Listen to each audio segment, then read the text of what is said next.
At 2,000 feet above the ground, your fingers start to slip. There's no rope to catch you, no harness to save you. Just you, the rock, and gravity. This is free soloing, climbing without any safety equipment at all. Some call it the purest form of climbing, and for some climbers, it's worth dying for. These are the stories of 4 who did. Martin Fietol had a problem with the climbing world. At 27, he was one of Austria's most talented alpinists, capable of moves that left even his climbing partners speechless. But he refused to play the game. While other climbers chased sponsorships and Instagram followers, Martin traveled to his climbs by bike, train, and sailboat, determined to leave the smallest possible footprint on the earth. This purist philosophy would define his climbing, and ultimately, his death. Martin's environmental obsession went far beyond typical climber ethics. He would spend days researching the carbon footprint of different travel routes, sometimes adding weeks to his journeys just to avoid a single flight. The mountains had given him everything. He refused to be part of destroying them.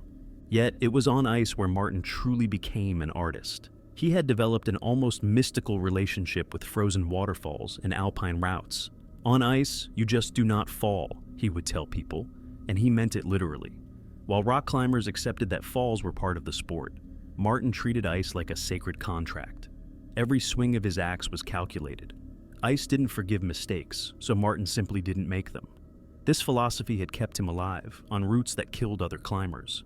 His climbing partner Simon Fietol witnessed this perfection firsthand, on a route called Affogato. Martin climbed onto a crazy ice roof, with only a tiny ice screw for protection far below him. He was hanging freely in space, his body weight supported only by the strength in his arms and the bite of his ice tools. Then, using pure strength and technique that seemed to defy physics, he pulled himself up and over the edge. Simon said it was so incredible and terrifying that he didn't even dare take a photo. A fall would have meant certain death. But Martin didn't fall. He never fell.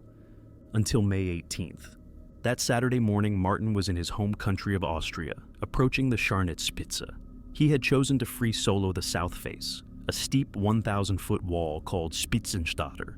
It was a difficult route, the kind that demanded the perfection Martin had spent years cultivating. The day was clear, the conditions were perfect. At 12:25 in the afternoon, something went wrong. A mountain rescuer who happened to be on the face watched it happen. Martin was in a steep, slightly overhanging section of the route, technical terrain that required precise footwork and absolute commitment. His foot slipped. The man who had built his entire climbing philosophy around never falling was suddenly in free fall. He dropped 130 feet through the air before hitting a rock ledge. From there, his body slid down a steep snowfield and came to rest in the loose rock hundreds of feet below. A helicopter arrived quickly, but it was too late. The purist who had dedicated his life to protecting the mountains had given his life to them.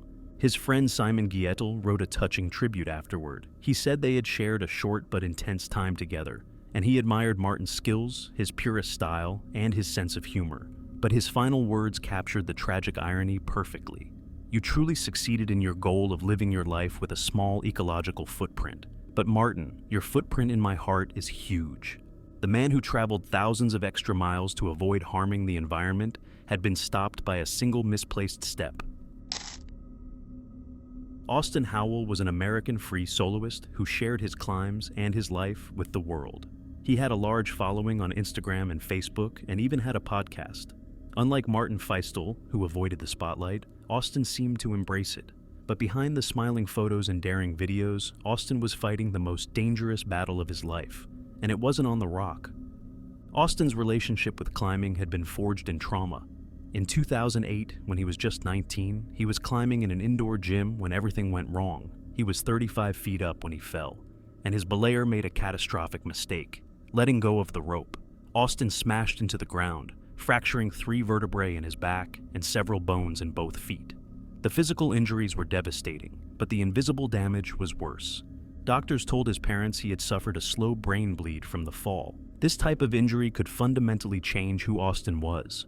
His personality, his emotions, his entire relationship with the world. Not long after the accident, Austin told his mother he had gone to the top of a 10-story building and thought about jumping. The diagnosis came soon after. Bipolar disorder, with long periods of crushing depression that made him feel like a stranger in his own mind. As Austin healed, climbing became everything to him, and he started free soloing. For Austin, free soloing wasn't about adrenaline or proving anything to the world. It was medicine. He described it as the single best therapy he had ever found for his troubled mind. "When I'm on the wall," he wrote, "my mind shuts down. I feel no depression, no happiness, just total focus on the next move." Free soloing wasn't a death wish for Austin, it was a life wish. In those moments of absolute concentration, the chaos in his brain finally went quiet. But the mountains weren't finished testing him. In 2015, Austin was climbing El Capitan in Yosemite, this time with ropes. A piece of gear pulled out of the rock, and he fell again, landing on his head.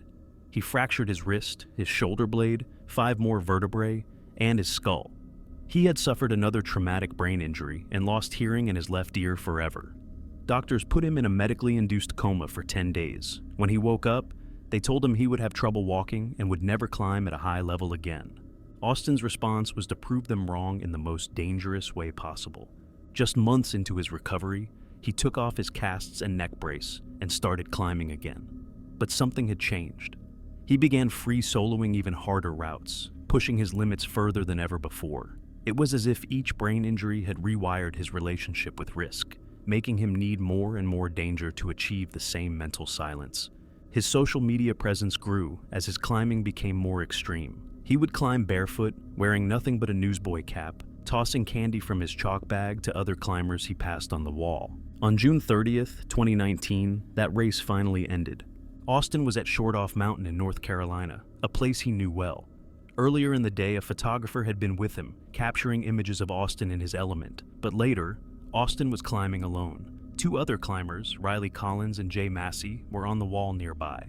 Riley followed Austin on Instagram and recognized him by his tie-dyed shirt and signature cap. They watched as Austin climbed a route called Dopey Duck. He was about 30 feet from the top when he made a big move, a dynamic lunge for a piece of rock that should have been routine for someone of his skill level. Then they heard Austin yell one word. "No." He fell. Riley, who watched the entire sequence, said Austin didn't scream on the way down. It was silent. "It was like he kind of knew it was over," Riley later said. Jay rappelled down to where Austin had landed and watched him take his last breaths. The man who had climbed to quiet the chaos in his mind had found his final peace. Austin Howell had spent over a decade using free soloing as therapy for injuries that had fundamentally changed who he was. In the end, the very thing that had saved his sanity became the thing that claimed his life. But for Austin, who had lived with the constant noise of a damaged brain, perhaps that silence on the way down was exactly what he had been searching for all along. Aaron Livingston was the kind of climber that other climbers looked up to. At 32, he wasn't chasing social media fame or sponsorship deals. He was something rarer, a quiet professional who had earned respect the hard way. As a certified mountain guide, Aaron had spent years teaching others how to stay alive in the mountains. He understood risk better than almost anyone, which makes what happened to him all the more haunting. Aaron's expertise wasn't theoretical. He had guided clients up some of North America's most challenging peaks, always bringing them home safely. But Aaron also had a secret. He was one of the most accomplished free soloists of his generation. The same man who insisted his clients wear helmets and check their gear 3 times would climb alone, without a rope, on routes that would terrify most professional climbers. This contradiction defined Aaron's life, but it wasn't born from recklessness. It came from tragedy. In March 2020, Aaron was on El Gigante, a massive 3,000-foot wall in Mexico, with his best friend and climbing partner, Nolan Smythe. They were 1,600 feet up the wall, moving efficiently through the technical terrain that had become second nature to both of them. Aaron was on belay, managing Nolan's safety rope with the same meticulous attention he brought to all his guiding. Everything was going perfectly, until it wasn't. A refrigerator-sized block of rock broke loose from the wall above them. In the split second Aaron had to react, he did everything right, but the falling stones sliced through Nolan's rope like a knife through paper. Aaron watched his best friend, the person he trusted most in the mountains, fall to his death. There was nothing his expertise could do, nothing his years of training could change. Sometimes, the mountains simply take what they want. Aaron spent 2 days alone on that wall, waiting for rescue. When he finally made it down, he made a decision that surprised everyone who knew him. Instead of quitting climbing, he dedicated himself to becoming one of America's best big wall climbers. in memory of Nolan. But Aaron's approach to climbing changed completely. He began carrying Nolan's ashes with him on his most significant ascents, turning each climb into both a memorial and a meditation on mortality. His free soloing became more frequent, more daring. It was as if watching his friend die while roped had broken something fundamental in Aaron's relationship with safety systems. If ropes couldn't save Nolan, what was the point of them at all? Those who climbed with Aaron after El Gigante noticed the change. He was still the same careful, methodical guide when working with clients, but when he climbed for himself, he climbed like a man who had already accepted the worst possible outcome. His free solo ascents became legendary in the climbing community, not just for their difficulty, but for the haunting beauty of watching someone climb as if he were dancing with death itself. On September 4th, 2023, that dance finally ended. Aaron was at Donner Summit in California, at a cliff called the Black Wall. It was evening and he was alone, the way he preferred to climb now. The route was familiar to him, the kind of moderate terrain he had climbed hundreds of times before. For a man of Aaron's skill level, it should have been routine. There were no cameras recording his final moments, no witnesses to explain what went wrong. His friends learned the news in the final minutes of darkness, just before sunrise the next day. Robert Kite, one of his closest friends, wrote about that morning with devastating clarity. I wondered how the sun could still rise without Aaron. He described Aaron as a powerful example of how passion and a clear mind can fuel a life worth living. The quiet professional who had taught so many about safety and skill had met his end on the unforgiving rock. Perhaps most tragically, Aaron died doing the one thing that had helped him process the loss of his best friend, climbing alone, carrying Nolan's memory with him into the vertical world where both their stories would finally end. Our final story is about a man who was a true legend of Yosemite Valley, but not for the reasons you might think. His name was Zach Milligan, and he lived for climbing in the most literal way possible. For 13 years, he made his home in a cave in Yosemite National Park, working for a cleaning service by day and spending every other moment on the granite walls that defined his existence. He was known for being brutally honest and direct. Some people even called him Hater Zach, because he could be socially awkward and offend people just by opening his mouth. But his friends loved him for it, because Zach's bluntness came from a place of absolute authenticity. Zach's obsession with climbing began with a single image. When he was 18, getting a haircut in his hometown in Georgia, he saw a picture of Half Dome on the barbershop wall. In that moment, he knew his life had changed. Soon after, he moved to Yosemite and dedicated his existence to its giant granite walls. What happened next would make him one of the most accomplished free soloists in the park's history, even if most people never heard his name. While other climbers chased fame and sponsorships, Zach chased perfection through repetition. He climbed the Stek Salathe, a 1,600-foot route on Sentinel Rock, more than 300 times without a rope. 300 times. Each ascent was a meditation, a conversation between him and the rock that had become more familiar to him than most people's daily commute. He also free soloed the famous regular northwest face of Half Dome more than 20 times, once completing it in just 2 hours and 30 minutes, faster than Alex Honnold's celebrated all-free solo ascent. But for Zach, speed was never the point. Spiritual connection was. You feel like you're in contact with God, he once said about climbing without a rope. It makes me feel like I'm in a magical place. His friends noticed something remarkable. Zach actually seemed more nervous and clumsy when he was tied into a rope than when he was free soloing. The safety gear that gave others confidence seemed to disconnect him from the pure relationship he had cultivated with the stone. Zach was a purist in every sense of the word. He didn't seek publicity or recognition. For years, he actively avoided having anyone write about his climbs. He did it for the feeling it gave him, for the conversation between his hands and the granite, for the spiritual experience that few people would ever understand. His close friend, writer Chris Van Leuven, captured Zach's essence perfectly. He was not like anyone I ever met. He was very direct, really kind of insulting, yet I kinda loved him more for it. After 20 years of making Yosemite his temple, Zach finally left. He moved to Bozeman, Montana, and started his own flooring business, living out of his work van among his tools. But the mountains were never far away. Even as he transitioned to a more conventional life, the vertical world continued to call to him. In February 2021, Zach did something that caught the world's attention.